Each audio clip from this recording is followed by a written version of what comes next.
Hello friends, welcome to the exam hacker YouTube channel. दोस्तों, आज के इस वीडियो लेक्चर में हम लोग इन्वायरमेंटल अवेयरनेस जो हमारी टॉपिक है यूपीएससी सिलेबस के अकॉर्डिंग आप देखोगे कंटेम्प्रेरी इश्यूज में ये टॉपिक मेंशन है। इसको हम लोग आज डिस्कस करने वाले हैं। दोस्तों, कहीं पे आपने देखा होगा कि इन्वायरमेंटल एजुकेशन, ठीक है, इन्वायरमेंटल एजुकेशन भी आपने देखा होगा। तो इन्वायरमेंटल एजुकेशन और इन्वायरमेंटल अवेयरनेस दोनों में डिफरेंसेस होती क्या है। देखो, इन्वायरमेंटल एजुकेशन की बात करें तो इन्वायरमेंटल एजुकेशन में क्या प्रोवाइड किया जाता है। यहाँ पे पीपल को एजुकेट किया जाता है। एजुकेट का मतलब यहाँ पे है कि उनकी जो स्कूलिंग या यूजी या पीजी या जो भी हमारी होती है सिलेबस में इन्वायरमेंटल को वहाँ पे सिलेबस में मेंशन किया जाता है और उसके थ्रू वहाँ पे टीचिंग की जाती है इन्वायरमेंटल के प्रति कि इन्वायरमेंटल क्या है, उनके क्या रिलेशन है, ये सब चीज़ें उनको सिखाया जाता है इन्वायरमेंटल एजुकेशन में।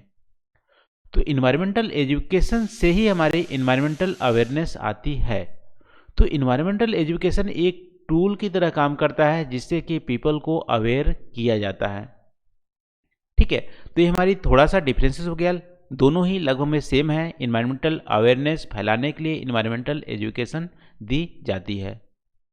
तो इन्वायरमेंटल अवेयरनेस की बात करें, देखो हम लोग EIA जो टॉपिक देखे हुए थे इन्वायरमेंटल इम्पैक्ट असेसमेंट, उसमें हम लोग ने मेजर जो प्रिंसिपल पढ़ा हुआ था उसमें हम लोग देखा था कि इन्वायरमेंट को हार्म जब हम पहुंचाते हैं तो इन्वायरमेंट को जो भी नुकसान होती है उसको हम रिवर्स नहीं करना नामुमकिन है। जैसे मान लो ऑयल की जब स्पिल होती है एक्वेटिक या मैरीन सिस्टम में, तो एक्वेटिक या मैरीन सिस्टम में जो भी हमारी नुकसान पहुंचती है उसको हम रिवर्स नहीं कर पाते हैं। तो बेटर यही होगा कि जो भी हम ह्यूमन की एक्टिविटीज़ करें उससे इन्वायरमेंट को हार्म पहुंचे ही ना, क्योंकि हम रिवर्स तो कर नहीं सकते। इसलिए सबसे पहले क्या होगा, प्रिवेंशन हमको करना पड़ेगा। और प्रिवेंशन के लिए हमें पता चाहिए, हमें अवेयर होना चाहिए कि किस किस ह्यूमन एक्टिविटीज़ से हमारी इन्वायरमेंट को तुरंत इमीडिएट हार्म पहुंचती है और कुछ तो हमारे लॉन्ग टर्म्स में उसके इफेक्ट देखने को मिलते हैं। तो यहाँ पे काफ़ी कुछ हमें अवेयरनेस होनी चाहिए। तो ह्यूमन की एक्टिविटीज़ कौन सा किया जाए कौन सा नहीं किया जाए, उसके लिए हमें इन्वायरमेंट के प्रति अवेयरनेस होनी चाहिए। तो यहाँ पे इन्वायरमेंटल अवेयरनेस में नीड्स में आप देखोगे तो सबसे पहले हम कौन सी एक्टिविटीज़ ना करें जिससे कि इन्वायरमेंट को हार्म ना पहुँचे। और बहुत सारी एक्टिविटीज़ यहाँ पे हमें इन्वायरमेंट से हमें जो मिलती है वो हमें पता ही नहीं होते कि इन्वायरमेंट से ये सारी चीज़ें हमें मिलती है। जैसे मान लो नेचुरल जो हर्ब्स हो गए, मेडिसिनल हर्ब्स हो गए, हमारे सराउंडिंग एरियाज में भी कुछ ऐसे प्लांट होंगे जो कि हमें बहुत सारे जो डिसीजेज हैं उससे हमें बचा सकते हैं, लेकिन हमें उसे अवेयर ही नहीं है, हमें उसे पता ही नहीं है कि ये सारी मेडिसिनल प्लांट है और इसको कंजर्व करने की ज़रूरत है, इसको यूज करने की ज़रूरत है। तो यहाँ पे इन्वायरमेंटल अवेयरनेस क्यों ज़रूरी है। इन्वायरमेंटल अवेयरनेस, इन्वायरमेंट के प्रति अवेयर होंगे तो उनके जो रिसोर्सेस है, ठीक है, उसको यूज करना हमें आएगा और उनका यूजेस क्या है और उनको हम बेटर कंजर्व कर सकते हैं। क्योंकि हमें अवेयर होंगे तो हम ह्यूमन एक्टिविटीज़ ऐसा नहीं करेंगे जिससे कि उससे हार्म पहुँचे। कंजर्वेशन में भी हमारी होंगी और रिसर्च हमारी ज़्यादा डेवलप होगी इन्वायरमेंटल के प्रति। इन सारी चीज़ों से हमारी इन्वायरमेंटल अवेयरनेस ज़रूरी है। इन्वायरमेंटल एजुकेशन देना बहुत ही ज़रूरी है इन्वायरमेंट के प्रति। तो देखो, यदि अर्लियर बात करें, इंडस्ट्रियल रिवोल्यूशन से पहले की बात करें, तो आप देखोगे जो लोग रहते थे इन्वायरमेंट से बहुत ही क्लोज रहते थे। अभी भी आप देखोगे तो ट्राइबल जो पॉपुलेशन है वो इन्वायरमेंट से बहुत ज़्यादा क्लोज रहते हैं। यदि आप ट्राइबल एरिया में आप यदि रहते होंगे तो आपको पता होगा ट्राइबल लोग को काफ़ी कुछ बहुत ही ज़्यादा नॉलेज है इन्वायरमेंट के प्रति और प्लांट के प्रति। उनके जो मेडिसिनल जो प्लांट्स हैं यदि आप उनके ट्राइबल लोग के पास बहुत ज़्यादा नॉलेज है, उनकी आप यूज करोगे तो आपको अलग से जो अभी हमारी जो लेटेस्ट जो दवाइयाँ हैं उसको लेने की ज़रूरत नहीं पड़ेगी। तो आप देखोगे बहुत सारे चीज़ें वो मेडिसिनल प्लांट जो हैं उससे डिराइव करते हैं, जड़ी बूटी से डिराइव करते हैं। ये हमारी ट्राइबल पॉपुलेशन की नॉलेज है। तो लेकिन आज के अभी देखोगे तो अर्बनाइजेशन के चलते पीपल यहाँ पे बुकिश बहुत ज़्यादा हो जा रहा है और इन्वायरमेंट से सीखता नहीं है। ठीक है, इन्वायरमेंट से न सीख के बुकों से, टीवी से, ये सब चीज़ों से सीखना अभी आदत हो गई है। इसकी वजह से हमारी, जैसे मान लो अर्बन एरिया में बहुत सारे जो लोग रहते हैं उनको ये पता ही नहीं है कि इसको यूज करने से जो भी मान लो कुछ ऐसे प्रोडक्ट है जिसको यूज करने से हमें बहुत ज़्यादा इन्वायरमेंट को हार्म पहुंचती है।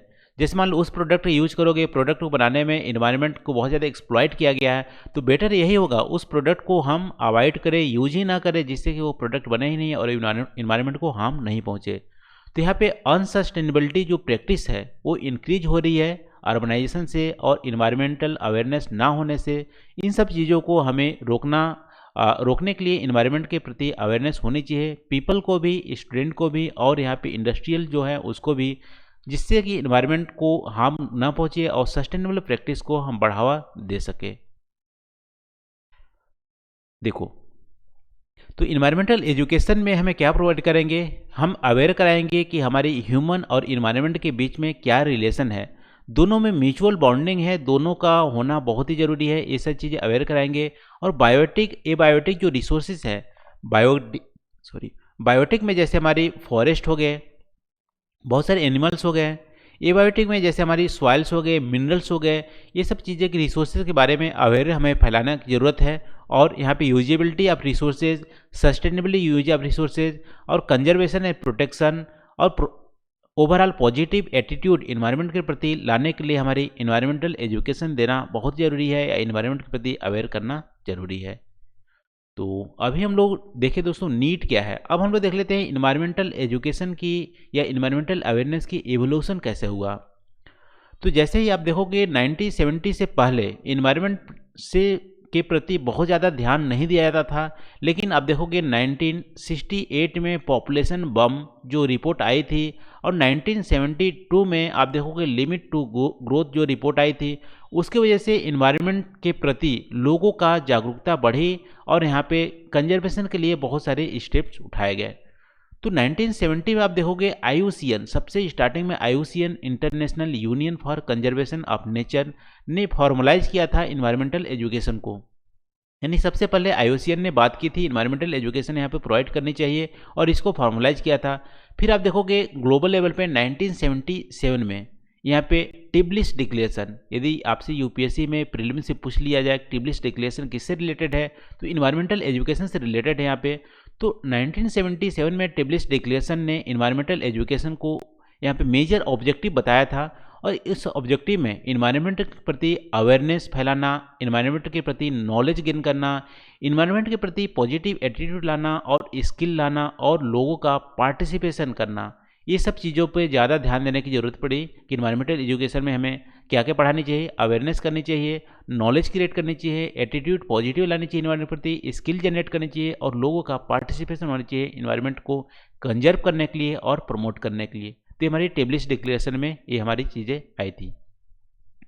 अब इंडिया की बात करते हैं। तो इंडिया में आप देखोगे 1991 में यहाँ पे सुप्रीम कोर्ट ने यहाँ पे डायरेक्शन दिया गवर्नमेंट को कि आप इन्वायरमेंट को एज ए एजुकेशन यानी सिलेबस के रूप में कंपलसरी यहाँ पे एजुकेशन प्रोवाइड करो, ऑल लेवल ऑफ एजुकेशन, यानी कि स्कूलिंग से लेकर पीजी पीएचडी तक आपको यहाँ पे इन्वायरमेंट के प्रति एजुकेशन आप प्रोवाइड करो लोगों को।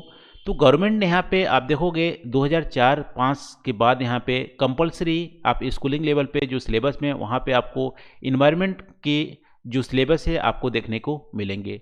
तो गवर्नमेंट ने यहाँ पे लेट इंडिया में स्टार्ट किया था। तो ये हमारी एवोल्यूशन होगी इन्वायरमेंटल एजुकेशन की, कैसे हम यहाँ पे प्रोवाइड करने लगे। अब देखो इन्वायरमेंटल एजुकेशन या इन्वायरमेंटल अवेयरनेस को फैलाने के लिए दो तरीके हैं। एक हमारी है फॉर्मल एजुकेशन, दूसरी है इनफॉर्मल एजुकेशन।